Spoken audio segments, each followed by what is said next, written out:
Notícias espíritas. O que acontece no movimento espírita? Você fica por dentro agora. Os principais nomes do movimento espírita no Brasil terão 2 momentos especiais de atividades em Santa Catarina. O 8º Seminário Espírita Catarinense. Boa noite, meus irmãos. Com a bênção do nosso Criador, nós estamos aqui mais uma sexta-feira, levando adiante essa nossa programação, que no fundo procura dar a cada um de nós aquela bagagem mínima que a gente precisa para superar as nossas dificuldades do cotidiano. E nesta semana, meus irmãos, queria agradecer de um modo muito particular a todos aqueles que de uma forma ou de outra contribuíram com os seus trabalhos, com a sua dedicação no desempenho das tarefas que a casa desenvolveu. E ainda hoje tivemos uma reunião muito importante com todo o grupo da parada pedagógica, dos oficineiros da casa, que atende as nossas crianças e adolescentes durante a semana, e hoje tivemos uma reunião bem frutífera, valeu a pena. E a gente queria agradecer também todas as colaborações que recebemos durante a semana dos voluntários que fazem parte do nosso cotidiano no atendimento a este grupo, tanto da creche como do fundamental, do contraturno escolar. Meus irmãos, para abrir o nosso encontro de hoje, nós vamos convidar o nosso irmão Luiz para a prece de abertura.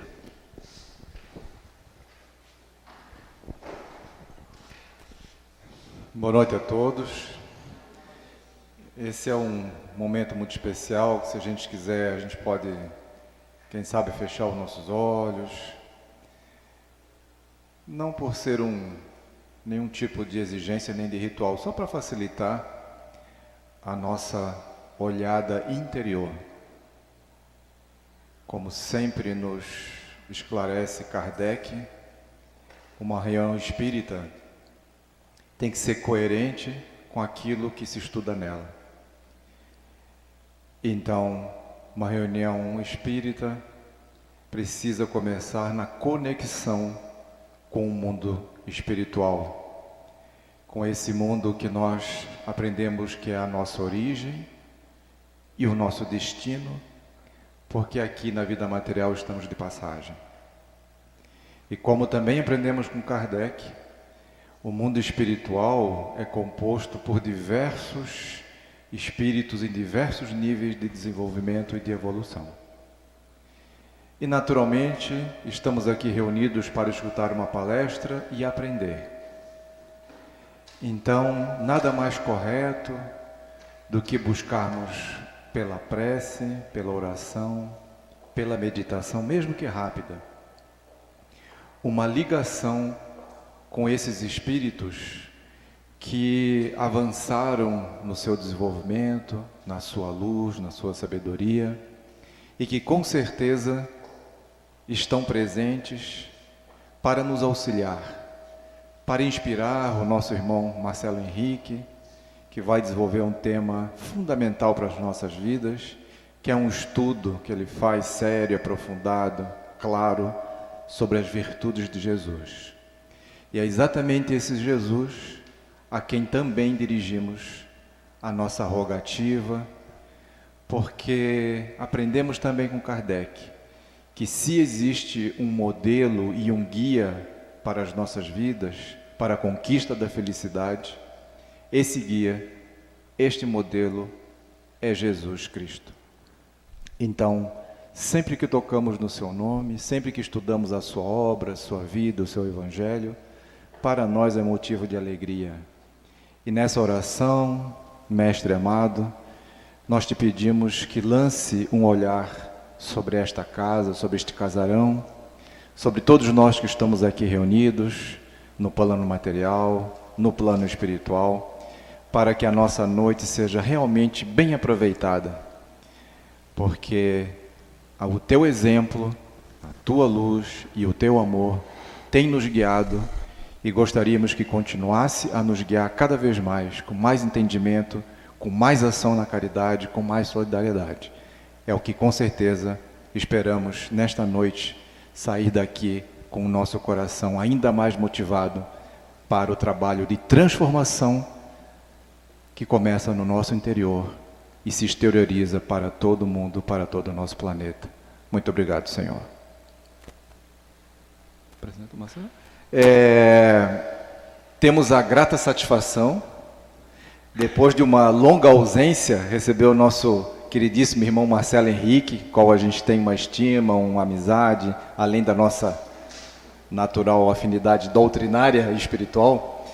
E o Marcelo, ele passou um tempo sem vir aqui, e a gente vem insistindo com ele já há uns 2 anos, 3 anos, não, ainda não, né, que são dos compromissos pessoais, mas hoje ele está aí, com certeza desenvolveu o tema, né, que o Zeferino colocou no programa, sobre as questões das virtudes. E se falar de virtudes, nós vamos falar naturalmente de Jesus de Nazaré.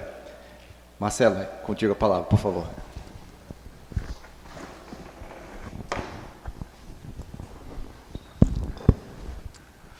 A minha saudação de paz e de fraternidade a todos, e alegria renovada, Zefa, Luiz, meus amigos do Secal, de voltar a essa casa. Na verdade, nós nos impusemos um período sabático, se assim posso dizer, de 2 anos sem fazer palestra pública alguma. Até fiz uma palestra sobre a questão espiritual do idoso. Mas palestras espíritas eu realmente resolvi dar um tempo para reavaliar aquilo que nós transmitimos através da divulgação da doutrina dos espíritos. Continuamos estudando presencialmente, virtualmente, mas havíamos sim interrompido as nossas palestras com esse objetivo em especial. Trago para a Sociedade Espírita Entreposto da Fé, para os seus trabalhadores, colaboradores e frequentadores, o abraço fraterno da Casa Irmã, o Centro Cultural Espírita Herculano Pires, no Cobrasol, onde nós, há cerca de 15 anos, desempenhamos as nossas atividades, depois de ter passado mais de 20 anos no Centro Espírita Teresa de Jesus, de Lar dos Velhinhos de Zuma, e no Centro Espírita Seara dos Pobres, no continente. Quero agradecer ao Luiz pelo convite, pela insistência do convite, Luiz. Ao Zefa, que é um companheiro aí já de quase 40 anos, né, Zefa? Sempre abriu as portas desta casa para o movimento juvenil, do qual eu fiz parte durante quase 30 anos. Esse palco, esse teatro me traz recordações que chegam a arrepiar pelo que desempenhamos aqui, pelo que realizamos aqui, com o Coral da Federação Espírita de Santa Catarina, com o Núcleo Espírita de Artes, com a Banda da Juventude Espírita Teresa de Jesus e tantas outras iniciativas na área da arte e da educação. Falar de virtudes é falar de educação e é falar de arte também. Quero agradecer também aos companheiros da Associação de Divulgação do Espiritismo de Santa Catarina, meus companheiros que estão ligados presencialmente e virtualmente. Cumprimentar também os meus amigos do Secal por estarem propiciando que essa palestra seja transmitida ao vivo para o mundo e que fique gravada também essa nossa contribuição para esse tema de indizível importância dos nossos dias. Por fim, quero agradecer também aos mais de 6.800 pessoas que hoje fazem parte do grupo virtual no Facebook Espiritismo com Kardec, que nós criamos há 2 anos atrás e que tem sido um celeiro de difusão da mensagem espírita, um ambiente democrático, fraterno, de livre pensar espírita. E para isso convido vocês que têm perfil no Facebook, que procurem o nosso grupo Espiritismo com Kardec e façam parte para ajudar-nos a discutir os pontos fundamentais da doutrina dos espíritos e a proposta do espiritismo para a transformação da humanidade neste milênio, nessa encarnação de todos nós. Quem é Jesus? Essa pergunta vem sendo feita por todos aqueles que enxergam na experiência do atual momento existencial da humanidade uma perspectiva de qualificação.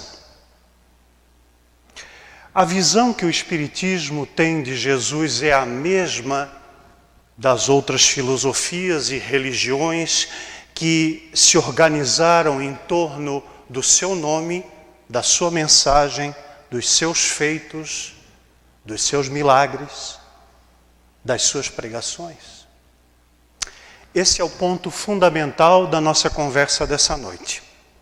E ele toca na necessidade que temos todos nós que nos dizemos espíritas, que passamos a simpatizar com a filosofia dos espíritos, que passamos a frequentar instituições e a entrar em contato com materiais produzidos a partir do trabalho incansável de Allan Kardec durante 12 anos, de 1857 a 1869, em prol da idealização de um movimento de ideias capaz de resgatar, a partir das lições de Jesus, aquilo que poderia ser útil para auxiliar no processo de autoconhecimento, de despertamento e de progresso dos homens e das sociedades.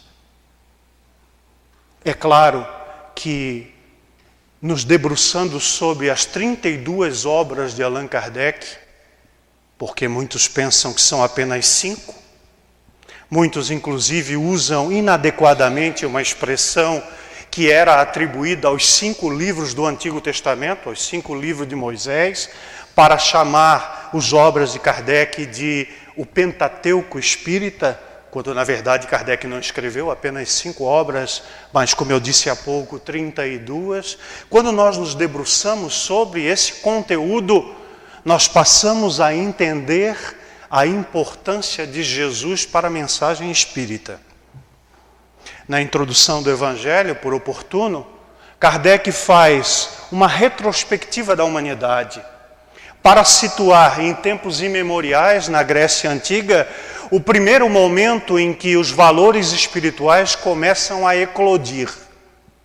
E a humanidade, pouco a pouco, vai despertando para essa necessidade, como dissemos, do autoconhecimento e do progresso. Kardec, então, situa na antiguidade, nos gregos, em especial nas filosofias de Sócrates e seu discípulo Platão. Sócrates, que é exemplo de Jesus, não deixou uma linha sequer escrita. Foi Platão que codificou o trabalho de Sócrates, as lições de Sócrates, os ensinamentos daquele filósofo ancestral. E que depois, em Jesus, se consolida essa proposta de soerguimento moral da humanidade.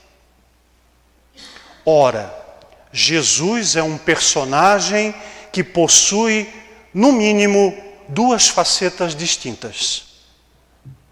O Jesus homem e o Jesus mito, cuja adjetivação, a partir das pessoas que se reuniram em torno da sua mensagem, atribui o epíteto Cristo. Qual é, então, para o Espiritismo, a conceituação e a qualificação de Jesus? É o homem Jesus de Nazaré ou é a figura mítica de Jesus Cristo? Notem bem que nas comunicações mediúnicas contidas nas obras de Kardec e também nos textos escritos pelo codificador de próprio punho, nós vamos encontrar a expressão Cristo. Talvez pelo vício de linguagem, talvez pela embocadura, pela rotina, pela frequência com a qual os mensageiros, os missionários espirituais que acudiram ao processo de codificação do Espiritismo, tivessem frequência, constância em assim se referir ao homem de Nazaré. Afinal de contas, Luís, Zefa, quantos personagens que assinam mensagens nos livros da codificação espírita são personalidades religiosas?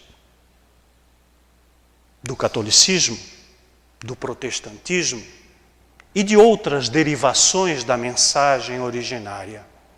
Ao que consta, Jesus de Nazaré não criou nenhuma igreja, não obstante todos nós que viemos de outras configurações religiosas. Eu, por exemplo, fui católico até os 11 anos de idade.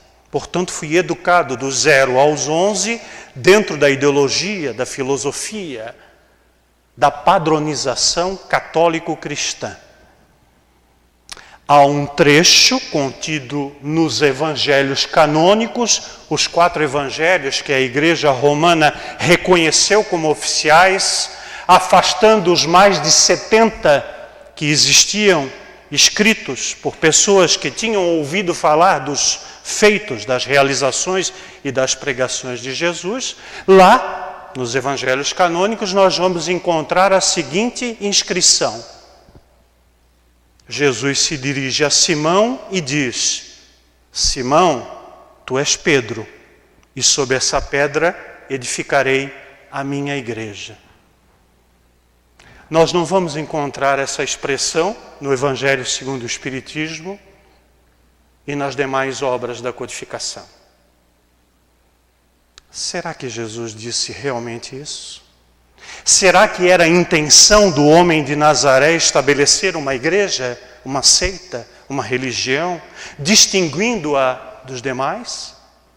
Pelo que consta, Jesus não criou nenhuma religião e, pelo contrário, assumiu a religião que era dos seus pais, dos seus familiares, dos seus amigos, porque conservou nas suas práticas, nas suas atitudes, e está inscrito isto nos evangelhos, e principalmente em um evangelho segundo o Espiritismo, quando reproduz passagens dos evangelhos e as interpreta sob o viés espírita,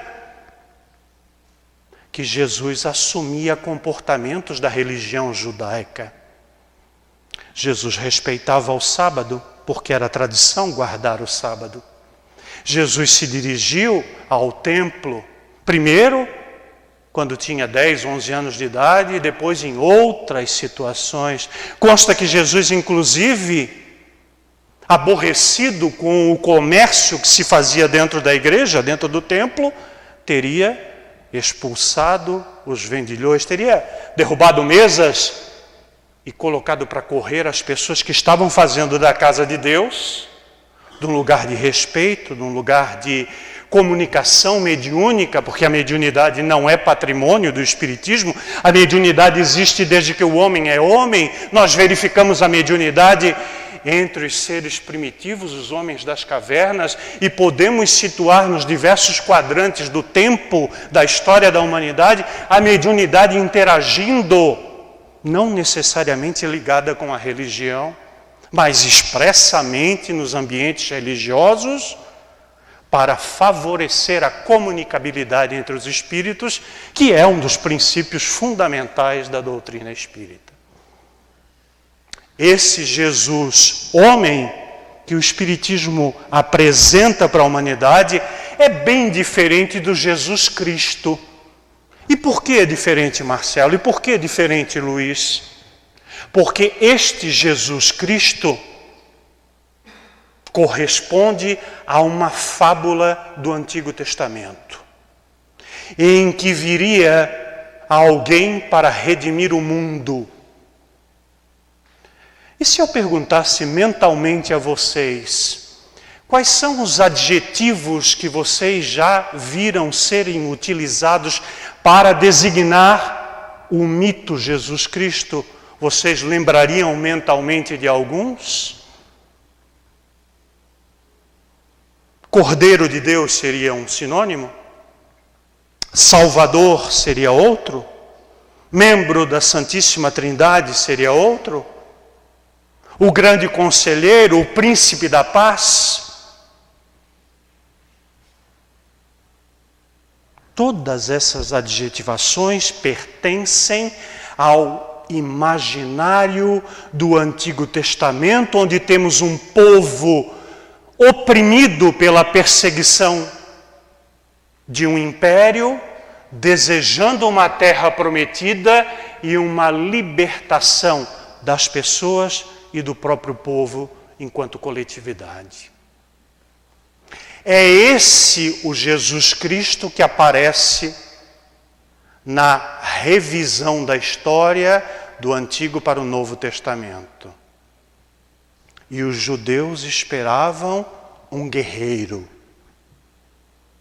um líder sanguinário que impusesse o seu poder de espada e libertasse o povo da perseguição dos que lhe impunham isso.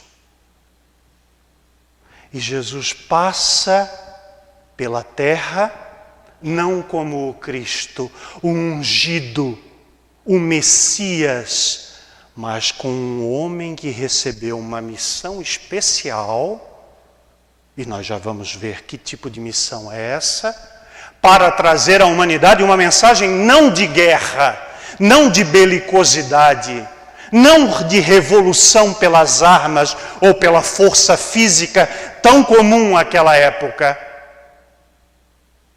Vale lembrar das arenas. Hoje nós chamamos os estádios de futebol de arenas, tristemente, de triste recordação para a humanidade, pois as arenas eram os lugares onde os povos bárbaros sacrificavam os povos colonizados. Essa ideia de um Jesus sanguinário corresponde ao mito Jesus Cristo. O mesmo mito que as religiões que se insurgiram, e são muitas, mais de 70 mundo afora, em torno do nome ou da mensagem de Jesus, quase todas estão esperando o advento. Estão esperando o retorno de carne e osso, ou pelo menos incorporação, materialização deste Jesus, para apacentar o rebanho, para separar os justos dos injustos, os bons dos ímpios. Não é isso que diz a mensagem contida no Novo Testamento? Que o Espiritismo não reproduz em absoluto? Porque a mensagem espírita não traduz a necessidade do retorno do mesmo indivíduo, pois ele já deixou a sua mensagem. Mais do que isso, Jesus, além de ter permanecido por 33 anos na sua última existência corporal no nosso planeta, também nos prometeu o advento do Consolador, que permaneceria conosco até quando fosse necessário. Não gosto de usar a expressão até o fim dos tempos, porque ela nos remete também à ideia da destruição do planeta. Esta mensagem, nós espíritas, a mensagem do Consolador prometido, que está no Evangelho de João, é uma das mensagens mais interessantes e intrigantes da codificação espírita. Porque ela nos diz que o Consolador já veio, que o Consolador já está presente. E o que é que nós estamos fazendo com a mensagem de consolo? A quem nós estamos entregando este legado que nós recebemos dos espíritos superiores? De que forma nós estamos trabalhando este legado? Aí vem a ideia das virtudes. Virtudes que estão em germe dentro de todos nós. Porque o mesmo Jesus teria dito aos discípulos, aos apóstolos e a todos os que os seguiam naquele tempo: não vos maravilheis de todas as coisas que eu faço, vós também podeis fazer. Vós sois deuses, brilhe a vossa luz. Ele nos oferece as ferramentas, os utensílios, os dons, as virtudes, para que nós, na medida das nossas possibilidades, empreguemos em favor do outro e fazer em favor do outro é fazer também a si mesmo.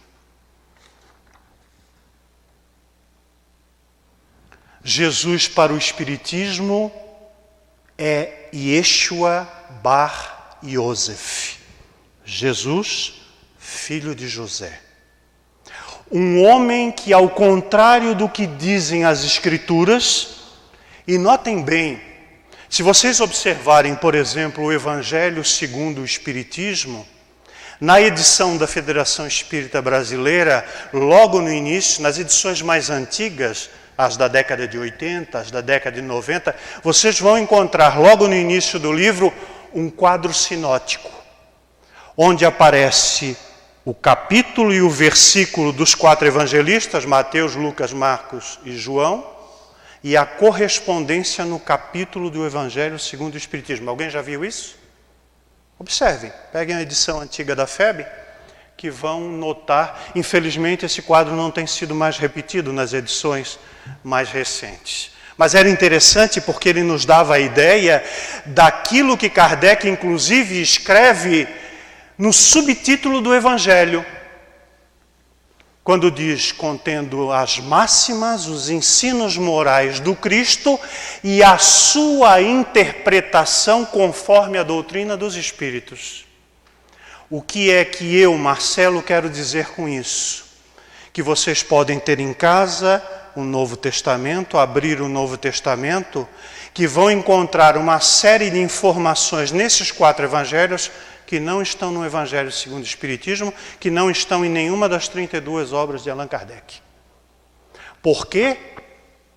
Porque se tratam de introduções, de inserções feitas pela Igreja Primitiva, a partir do concílio do século IV, onde foram compostos os Evangelhos, e depois consolidados no século VI, dando uma feição, uma roupagem aos feitos, às realizações, aos milagres, às pregações, às parábolas de Jesus, para serem conformes aos mandamentos e aos sacramentos da Igreja Católica Apostólica Romana.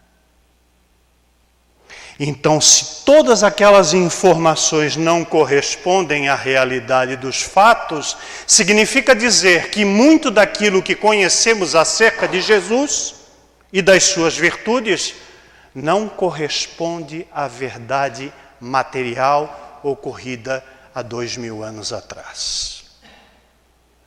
Por exemplo, todos nós que temos base cristã, ou seja, que fomos educados sob princípios cristãos, seja em razão da nossa própria educação familiar, seja em função das escolas onde estudamos e que tínhamos, né, Luiz? Por exemplo, no instituto onde nós dois estudamos, o Instituto Estadual da Educação, tínhamos uma disciplina chamada ensino ou educação religiosa. E lá, a interpretação, embora envolvendo aí a ideia da irmanação entre as religiões, o ecumenismo, flagrantemente era uma ideologia de teor, de matiz católica. Então, nos ensinaram que Jesus nasceu do anjo Gabriel, que Jesus é a encarnação do Verbo. Quem é o Verbo? Deus. Pode ser aqui, pode ser para baixo, porque Deus está em toda parte. E que a existência de Jesus, e esse é o ponto fundamental da minha conversa com vocês hoje, até trouxe aqui a Gênese para nós conversarmos rapidamente sobre esse celeuma, ou sobre esse cisma espírita, ensinaram para nós, nos fizeram cultuar a ideia de que Jesus, nosso irmão, não é tão nosso irmão assim. Explico. Na fábula cristã, na doutrina das igrejas, que é respeitável, não estou aqui faltando com respeito com nenhuma ideologia religiosa, porque acho Aliás, tenho certeza que todas as religiões são compatíveis ao nível de entendimento, de evolução, de progresso e com a capacidade de entendimento das pessoas. As religiões são, neste quadrante da humanidade, ainda bastante necessárias. Não sei se na Terra regenerada ou mais à frente, nos mundos felizes ou nos mundos celestes, as religiões serão necessárias. Mas para a estrutura que nós estamos no ambiente planetário da Terra de prova e de expiação, que é o nível que nós ainda estamos engatinhando e não conseguimos deixar ainda para trás, as religiões são ainda quadrantes importantes e necessários. Pois nos diz a tradição cristã que não houve uma gravidez natural. E que Jesus, então, é um meio-irmão nosso, porque se ele não nasceu de mulher, ele não pode ser considerado um ser humano como nós. E esse é o ponto que diferencia o Espiritismo das outras agremiações religiosas cristãs. Para o Espiritismo, Jesus é um homem nascido de mulher, de uma gestação natural, decorrente de uma relação sexual entre José e Maria. Para ter uma existência física, biológica, para ter um corpo material denso como o nosso. Não dá para afastar essa situação. Então, no ponto original da existência de Jesus e no ponto final, que é a sua paixão, crucificação e morte, Jesus de Nazaré é igual ao Luiz, ao Marcelo e a todos nós que estamos aqui encarnados, assim como é igual aos desencarnados, centenas que estão aqui nesse momento nos ouvindo. Esta obra que está em minhas mãos foi relançada no ano passado em São Paulo pela Fundação Espírita André Luiz. Ela é o último dos livros de Kardec e foi publicada em 1868, um pouquinho antes de Kardec desencarnar. Kardec desencarna no ano seguinte. Essa outra obra que eu tenho aqui na mão, bem velhinha, né, companheiros? É a edição da Federação Espírita Brasileira. E essa outra aqui, que é a que eu consultava até ter esta aqui, é a da LAC, com a supervisão do meu querido e inesquecível José Herculano Pires, o maior filósofo espírita brasileiro. O que diz essa obra que não está nessa? Vocês sabem? Há diferenças entre elas? Fundamentais. Esta obra possui a natureza originária, porque o livro A Gênese teve 5 publicações, 5 edições, 4 com Kardec vivo igual a nós, e uma em 1872, 3 anos depois do desencarne de Allan Kardec. As 4 edições anteriores são iguais. Essa aqui reproduz exatamente o que foi publicado por Kardec nas 4 vezes em que ele lançou. Por quê? Ele publicava, encerrava a tiragem, vendia todas, ele entrava com um pedido junto à Biblioteca Nacional da França para publicar a 2ª, a 3ª e a 4ª edição. Esta aqui foi publicada depois da morte, sem autorização de Kardec, sem autorização dos herdeiros de Kardec, mas foi trazida para o Brasil como se fosse a edição definitiva. Há entre as duas mais de 100 alterações, entre acréscimos, ou seja, textos que foram colocados que não estavam no texto de Kardec, supressões, ou seja, retiradas de textos, às vezes itens inteiros, e modificação na redação dos capítulos, dos itens e dos parágrafos. Por que alguém faria isso? Devem estar vocês se perguntando. Porque a memória de uma pessoa que morreu é, como diz o adágio popular, sagrada. Não se costuma falar dos mortos, costuma-se respeitar a sua memória. Agora imaginem que algum parente de vocês, um ente bem querido, um pai, uma mãe, um irmão, um filho, tivesse produzido algum material e algum tempo depois da morte dele, alguém tivesse alterado este material. Como seria o sentimento de vocês para com isso? Desapontamento, decepção, angústia, até mesmo sentimentos inferiores como raiva, ódio, que são sentimentos que gravitam em torno de nós, e nós estamos falando de virtudes, estamos falando de sentimentos, e Kardec nos diz que o verdadeiro espírito é aquele que é reconhecido quando emprega esforços para domar as suas más inclinações, as inclinações dos vícios de comportamento, as inclinações dos sentimentos inferiorizados, as manifestações que ainda demonstram a nossa animalidade, a nossa inferioridade, a nossa incapacidade de lidar com as situações difíceis da existência e dar um salto de qualidade, vencendo a tormenta, vencendo a perturbação e nos qualificando, nos credenciando a coisas melhores, a situações melhores. Espírito em marcha, ascendente, progressiva. Ninguém, a não ser que eu conheça alguém que seja diferente, alguém de vocês já vem de fábrica com um espelho retrovisor? Não, né? No carro a gente é obrigado a usar por questões de segurança e disciplina no trânsito. A legislação assim o exige. Mas nós não temos aqui na nossa cabeça um espelho retrovisor para ver o que está lá atrás. Então, meus amigos, para que olhar para o passado? Para que nos vincular ao passado? Para que, na mensagem espírita, dizer-se para as pessoas que estão sofrendo porque fizeram coisas muito ruins no passado? Qual é a validade disso?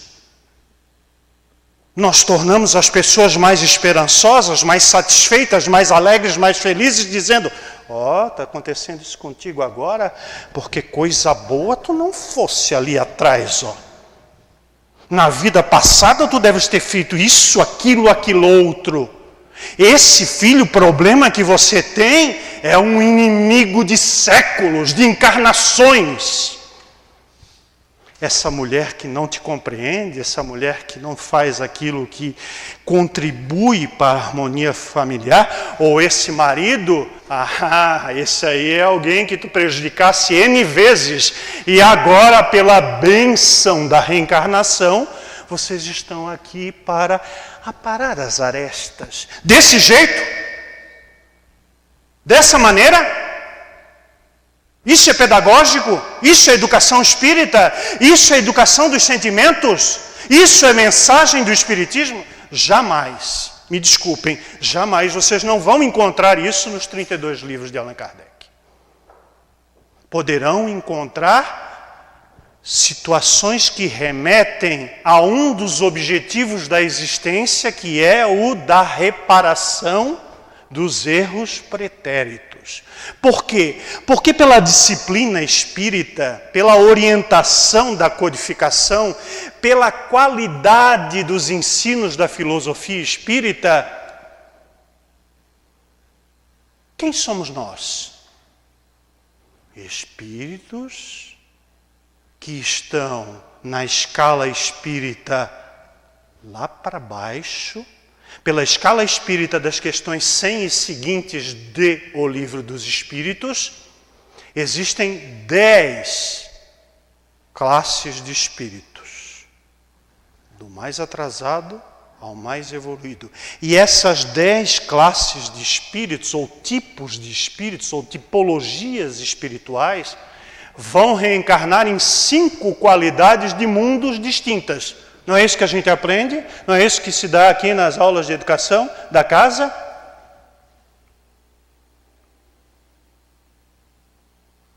podemos nos considerar bons?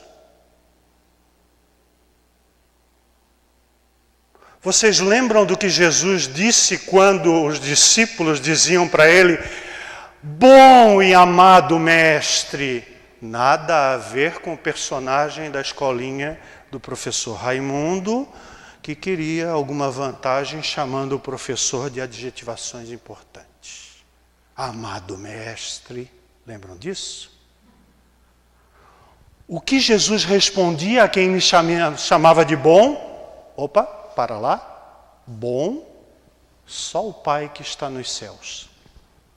Nem ele, Jesus, que é para nós a teor da questão 625 do Livro dos Espíritos, um dos guias e modelos para a humanidade. Viu a minha ênfase? Um dos. Porque existem outros. Porque é possível observar na história da humanidade, na parte oriental e na parte ocidental do globo terrestre, esse planetinha minúsculo que, dentre o universo inteiro, nos abriga nesse momento, outros avatares, outros guias, outros modelos. E aí, Luiz, me lembro de uma gincana de jovens espíritas no ano de 1988. Talvez tenha alguém aí que não era nem nascido na plateia. Mas a gente estava lá, na Juventude Espírita, em 1988. Eu me tornei espírita em 1981, ou seja, já tinha 7 anos de convivência com o espiritismo, e tinha lá uma gincana que perguntava assim: qual é a pergunta do Livro dos Espíritos cuja resposta é a menor? E todo mundo respondia, porque todo mundo na mocidade, na juventude, gostava desses, como é que a moçada chama hoje? Quiz, né? Gostava dessas charadinhas, dessas perguntas, e todo mundo dizia, é a pergunta 625, cuja resposta é...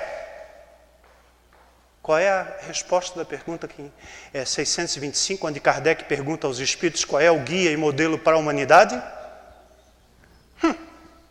Estou vendo que vocês estão aí usando uma tradução que não é a correta.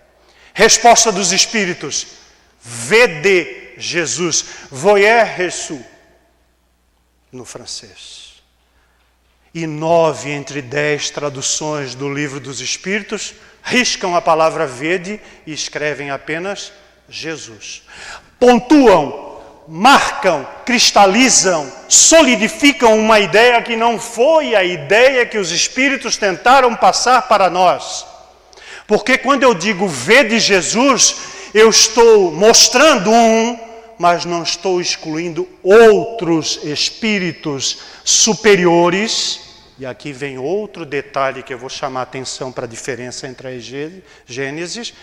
Outros espíritos superiores que estiveram na Terra para apresentar à humanidade de cada tempo estratégias e alternativas para a conquista da felicidade não material, não no mundo, mas a felicidade espiritual que Jesus de Nazaré teria dito: a felicidade não é deste mundo.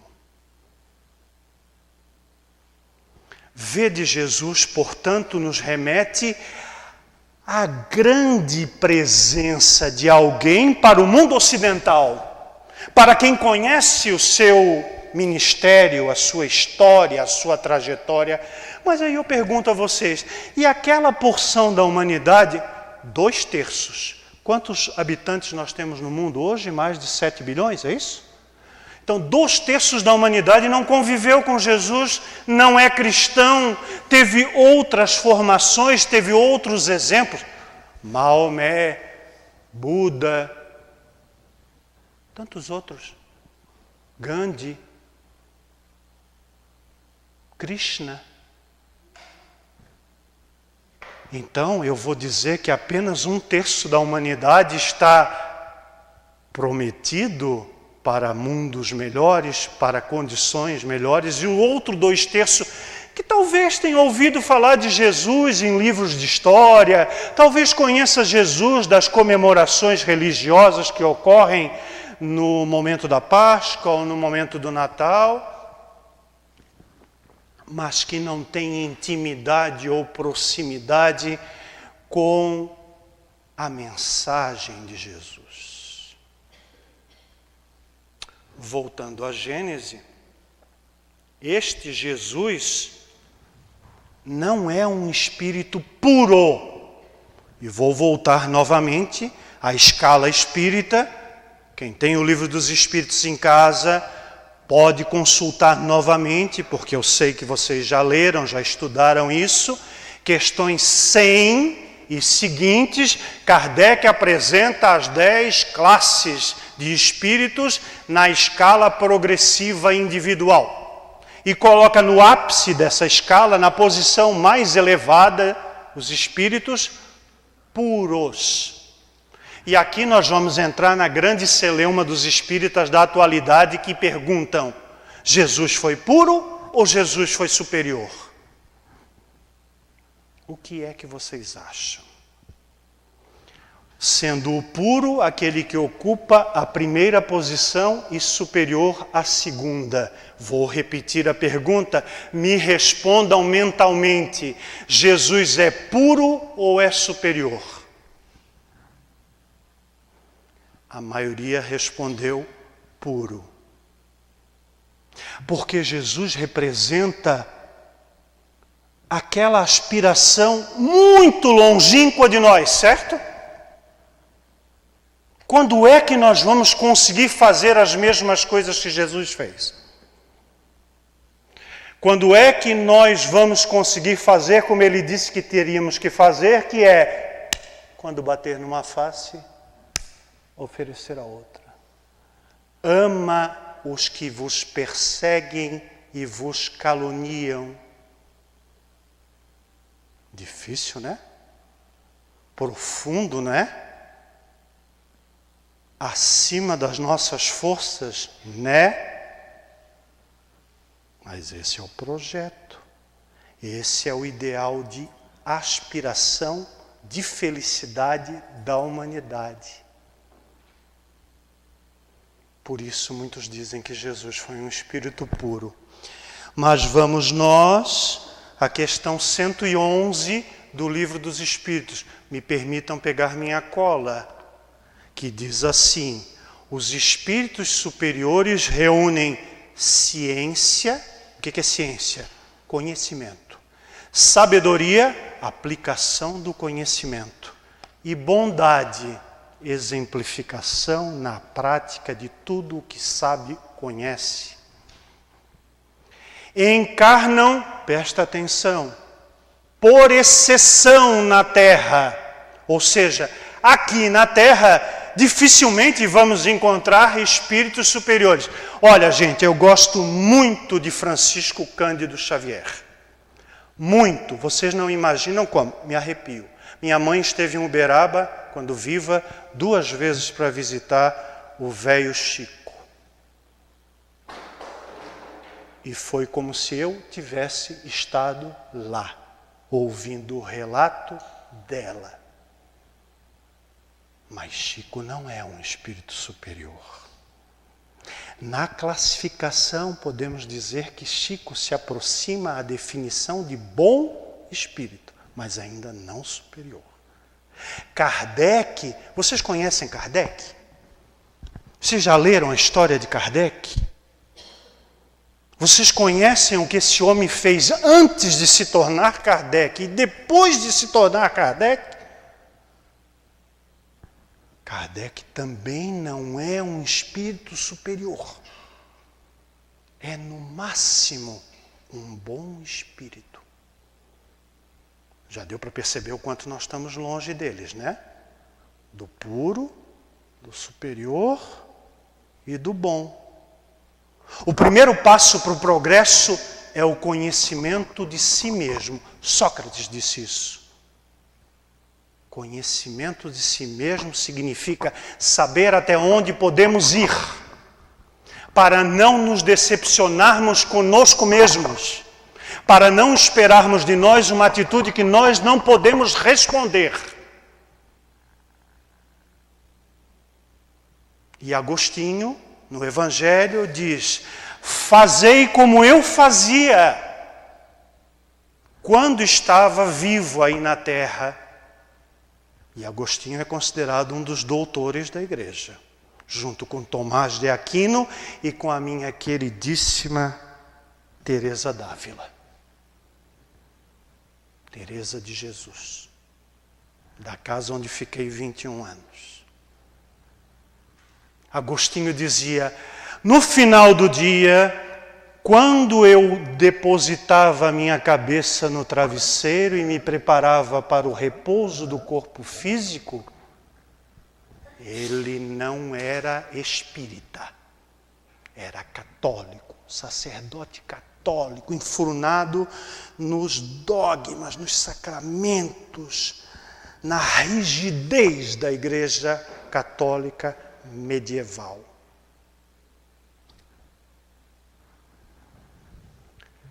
E fazei uma retrospectiva do dia, vendo as coisas boas que lhe ocorreram e as coisas não tão boas, observando os mínimos atos, as mínimas atitudes, e se comprometendo intimamente no dia seguinte a retirar um escolho.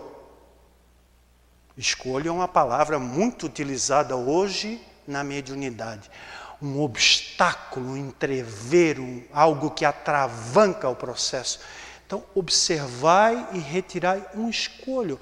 Comprometei-se no dia seguinte a fazer diferente, a eliminar um vício de comportamento, uma mazela, um defeito. E assim eu fiz, dia após dia, e no final da existência, percebi em mim avanços significativos.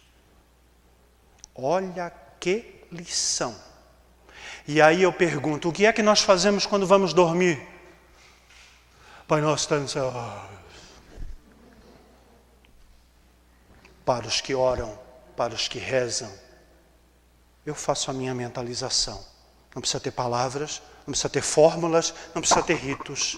Cada um faz a sua, todas elas são válidas e respeitáveis. Nesse momento, antes que desfaleçamos, antes que entramos em torpor absoluto, dá uma olhadinha em si mesmo, como se tivesse um espelho na sua frente, um espelho mental, e vê o que fez, o que deixou de fazer e o que pode melhorar no dia seguinte. Essa é a fórmula. Esse é o caminho. Vamos continuar na definição dos espíritos. Encarnam por exceção na Terra para cumprir uma missão de progresso e oferecem o tipo de perfeição a que a humanidade pode aspirar nesse mundo. Quando os espíritos dizem isso na questão 111, eles não estão dizendo a mesma coisa que dizem na 625, quando Kardec pergunta o tipo, o modelo de aspiração evolutiva que a humanidade pode enxergar na Terra. Há uma confluência, uma sinergia, uma completude entre a questão 111 e a 625. Se algum ou alguns ainda não entendem isso, eu respeito. O Espiritismo não é algo para ser imposto, o Espiritismo é algo para ser pensado.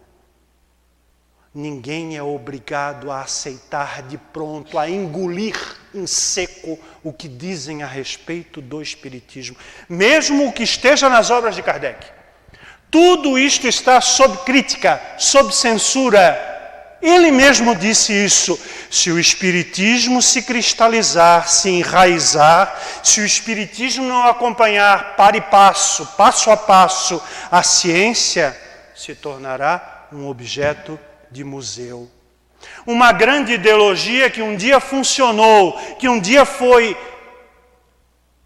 aspiração da humanidade, mas que se tornou obsoleta.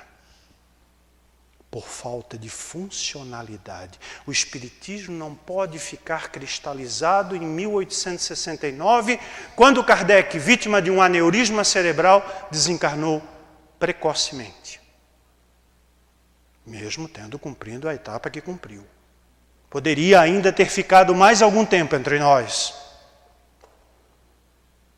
Mas a lei é uma só para todos. Ela se chama lei de causa e efeito. Ao trabalhar todos os dias, até altas horas da madrugada, e acordar todos os dias às 4h30 da manhã, Kardec sobrecarregou o seu vaso físico de um sexagenário e acabou sucumbindo à reação, ao efeito das suas atitudes.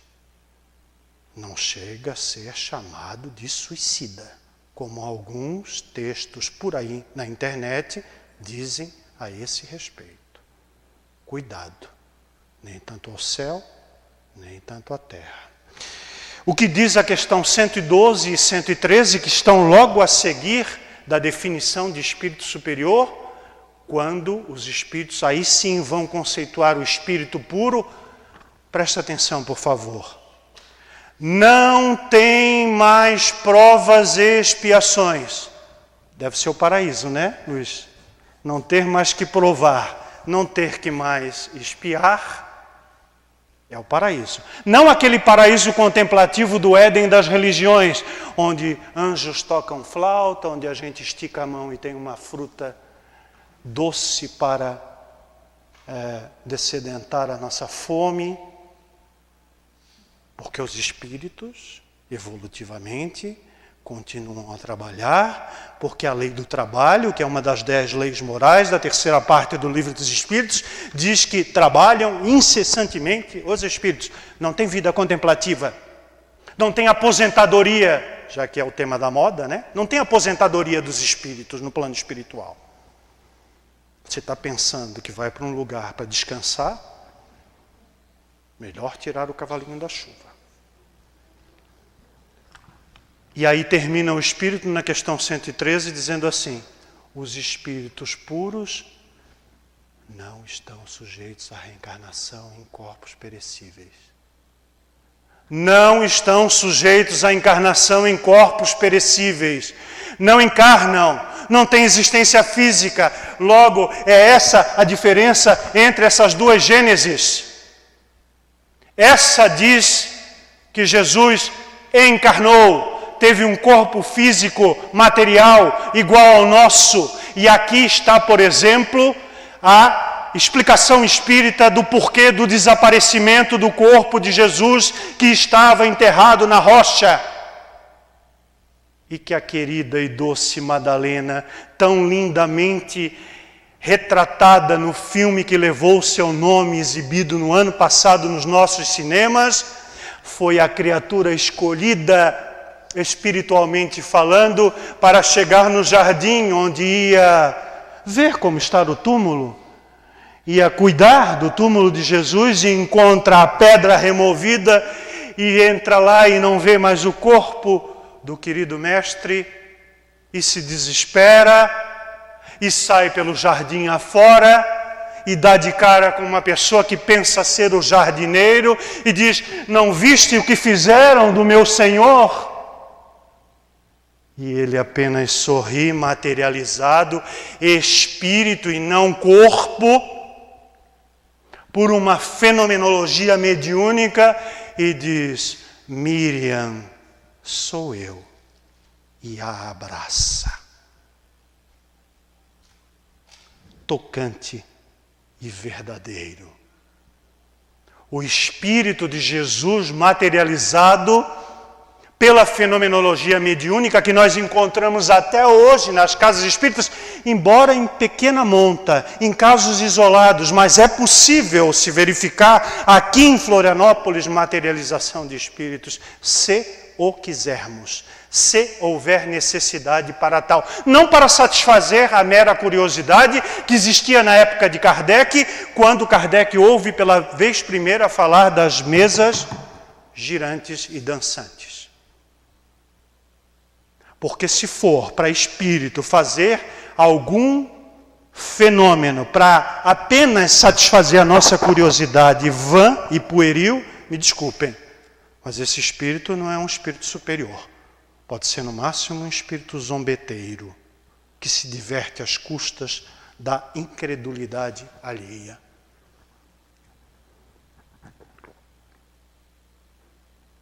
Kardec sofreu bastante. Incompreensão dos seus mais próximos, daqueles que faziam parte da sede daquele tempo, que chamava SPEE, Sociedade Parisiense de Estudos Espíritas, o primeiro centro espírita oficial do mundo, fundado por Kardec. Claro que no livro Viagem Espírita, em 1862, e aí nós já estamos há praticamente 5 anos do lançamento do Livro dos Espíritos, Kardec relata que existiam centenas, notem bem, centenas de instituições espíritas espalhadas pela Europa, para você ver o poder de disseminação das ideias naquele tempo, onde não existia computador, onde mal e mal haviam comunicações escritas, onde nem luz elétrica havia. E já haviam centenas de casas, de instituições espíritas, de grupos espíritas espalhados pela Europa. Conhecendo a doutrina, estudando os livros de Kardec e experimentando a mediunidade conforme a disciplina de Kardec. E Kardec sofreu incompreensões atrozes. Tanto é que este livro aqui, o da Gênese da FEB, ou Gênese da LAC, que é o que eu usava até então, contém adulterações que dizem que Jesus não teve uma existência física.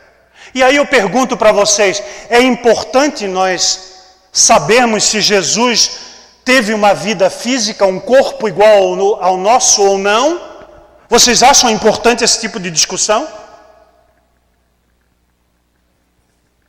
Há quem não ache, eu acho. Porque se Jesus não foi físico, qual foi a importância da sua paixão e morte? Qual foi a importância dos fenômenos materiais que ele fez? Qual foi a importância de ter sido gerado, como todos nós, de uma gestação natural do encontro do gameta masculino com o gameta feminino no interior do útero de Miriam de Nazaré. Claro que isso derruba paradigmas nossos, paradigmas que eu tive até os 11 anos, porque eu acreditava piamente na virgindade de Maria, eu acreditava piamente na Santíssima Trindade, eu acreditava piamente de que haveria a ressurreição da carne. E o Espiritismo desmonta um a um todos esses dogmas sobrenaturais, fantásticos, míticos, mitológicos, místicos, pois apresentam um Jesus igual a nós, para que nós também nos credenciemos a ser parecidos, quiçá iguais a Ele um dia. Quando temos um livro como esse, que apresenta um Jesus diferente daquele que Kardec nos apresentou nas 4 edições anteriores da Gênese, isso é um crime de lesa memória. Alguém está avançando, derrubando as ideias que nós tínhamos a respeito da missão de Jesus, da sua existência física e do seu trabalho entre nós. Encerro a minha conversa para dizer a vocês que, não obstante as pesquisas que eu fiz, que continuo a fazer, não vim apresentar hoje aqui na sede nenhuma verdade absoluta. Nós, no grupo Espiritismo com Kardec e na Associação de Divulgadores do Espiritismo de Santa Catarina, assim como o Centro Cultural Espírita Herculano Pires, em São José, temos o seguinte bordão, o seguinte adágio, que é o nosso compromisso espírita de todos os dias. Temos poucas certezas, muitas dúvidas, mas ousamos buscar. Muito obrigado.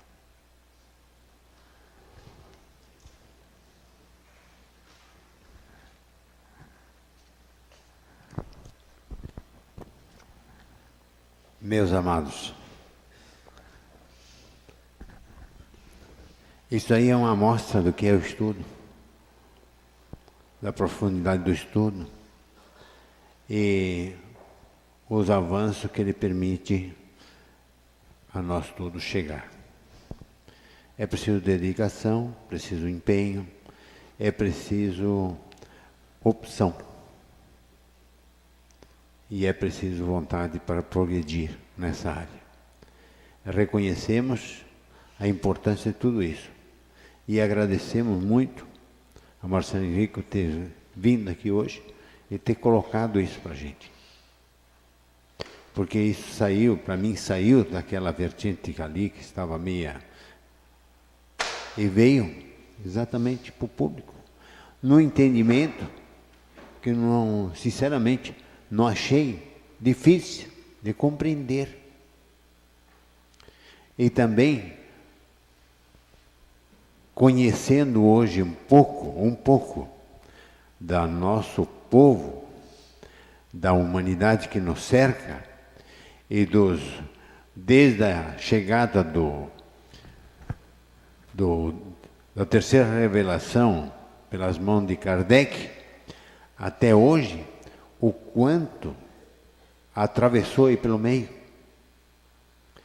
nas produções, nas escritas, nas interpretações das verdadeiras palavras de Jesus, desde há mais de 2000 anos, quando elas foram escritas pelos aqueles que conviveram com ele, ou então aqueles que realmente passaram por fato dele.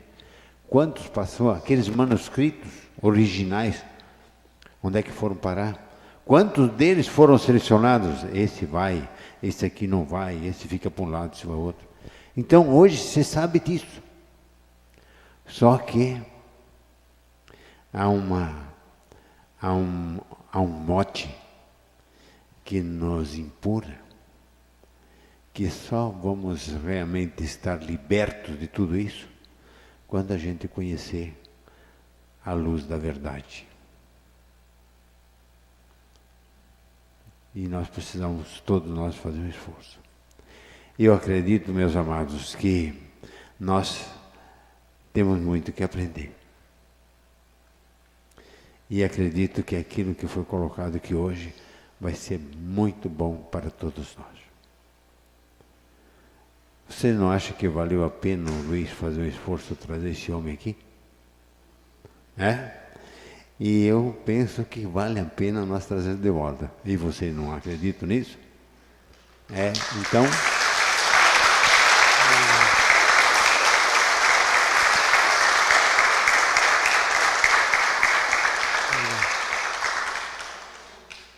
Marcelo, obrigado. Que Jesus, esse Jesus, aquele que nós realmente precisamos, te ilumine bastante para tu continuar essa batalha levando adiante, esclarecendo, buscando a verdade e trazendo, porque o dever não é tu só ficar enclausurado lá e passar mais 4, 5 anos escondidinho, para daqui mais 4, 5 anos tu vir dizer um monte de coisa aqui para nós. Não, talvez tu tenha que fazer isso com mais presença. Tá certo? Combinaremos. Então, combinaremos depois, tá bom? Tá bom, Luiz, assim? Fica aberto o campo. Meus irmãos, Nós estamos em cima da hora. Agradeço a presença do grupo do SECAL que vem aqui fazer esse trabalho de divulgação. Agradeço porque isso aqui agora está na internet e vai dar tempo para nós realmente, com mais calma, no sábado e domingo, puxar lá. Depois eles vão dar as dicas aí como é que se faz. Puxar lá e escutar a palestra em casa, bem descansado, refletir, parar aqui, vamos ver de novo, repete de novo, vamos escutar esse cara de novo, vamos ver o que ele diz, vai lá pegar a Gênese, vai revisar, vamos fazer isso. Isso faz parte do nosso... E agora, meus irmãos, vamos fazer a nossa vibração final do nosso trabalho, por favor. Notícias espíritas. O que acontece no movimento espírita? Você fica por dentro agora. Os principais nomes do movimento espírita no Brasil terão 2 momentos especiais de atividades em Santa Catarina. O 8º Seminário Espírita Catarinense no próximo mês de maio e a 3ª Conferência Espírita Catarinense no próximo mês de outubro. As promoções são do Centro de Estudos Espíritas Caminho da Luz, o SECAL. O 8º Seminário Espírita Catarinense será em 4 de maio, em Florianópolis, com 5 presenças muito especiais: Geraldo Campetti, Simone Ferreira, Isaías Claro, Célia Diniz e Gerson Tavares. Este evento será especial na difusão doutrinária e trará, por exemplo, Geraldo Campetti, que tem atuação destacada na Federação Espírita Brasileira, já Célia Diniz, uma das mães que gerou a história do filme As Mães de Chico Xavier, e uma prata da casa.